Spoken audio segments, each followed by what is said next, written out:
हम अपने देश के दुश्मनों को अपनी चाँद कहते हैं। हम अपने देश के दुश्मनों को अपनी चाँद कहते हैं। मोहब्बत की इसी मिट्टी को हिंदुस्तान कहते हैं, हिंदुस्तान कहते हैं।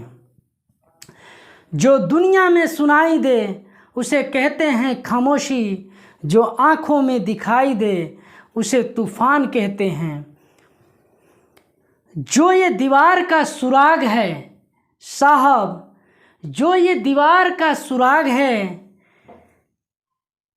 चाइना, अमेरिका, पाकिस्तान ये साजिशों का हिस्सा है, मगर हम इसे अपने घर का रोशनदान कहते हैं, अपने घर का रोशनदान कहते हैं। आप सभी को सबसे पहले तमाम हमारे जितने भी देशवासी, देश प्रेमी, जितने भी होनहार विद्यार्थी हमारे चैनल से जुड़े हुए हैं, सभी को 75वां स्वतंत्रता दिवस की हार्दिक शुभकामनाएं एवं बधाई देता हूं। आज हिंदुस्तान में आज़ादी को याद कर रहे हैं। हम उस दिन को याद कर रहे हैं 15 अगस्त 1947 को, जब देश आज़ाद हुआ था। तो हमें यह भी याद करना पड़ेगा कि यह आज़ादी हमें मिली कैसे। हिंदी का एक मशहूर गाना है, परदेसी यह बात न पूछो, कैसे हम आज़ाद हुए, कितनी माँ की गोद लूट गई, कितने घर बर्बाद हुए। ये आज़ादी सिर्फ़ और सिर्फ मुंह से बोल देने से नहीं मिली है।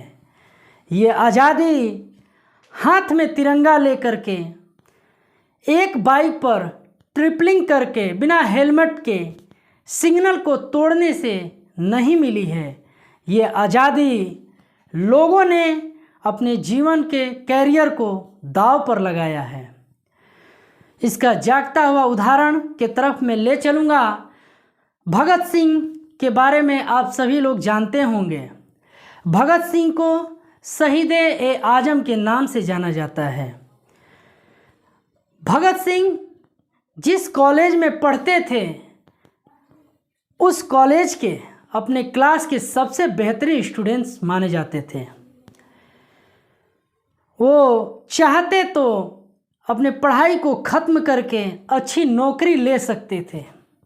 वे टाई लगाकर, हैंडसम बन करके अंग्रेज़ों को गुड मॉर्निंग, गुड इवनिंग कह करके बहुत पैसा कमा सकते थे। लेकिन नहीं, भगत सिंह का कहना था कि जिस देश के लोग गुलाम हो, उस देश के लोगों को अपने कैरियर की चिंता नहीं करनी चाहिए, अपने देश की चिंता करनी चाहिए। ये देश है खुदीराम बोस की। जिस उम्र में पढ़ना अच्छा लगता है, जिस उम्र में खेलना अच्छा लगता है, जिस उम्र में सिनेमा देखना अच्छा लगता है, उस उम्र में खुदीराम बोस बम बना रहे थे और अंग्रेज़ों के ऊपर बम फेंकने के चलते उन्हें फांसी के फंदों पर झूलना पड़ा था।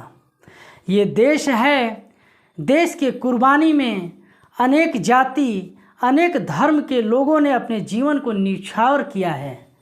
मैं अंत में उन तमाम देशद्रोहियों को इस चैनल के माध्यम से ऐलान करना चाहता हूँ, चुनौती देना चाहता हूँ कि सुन लो देशद्रोही, अगर तू परिंदा है, अगर तू परिंदा है तो ये आसमान तेरा है।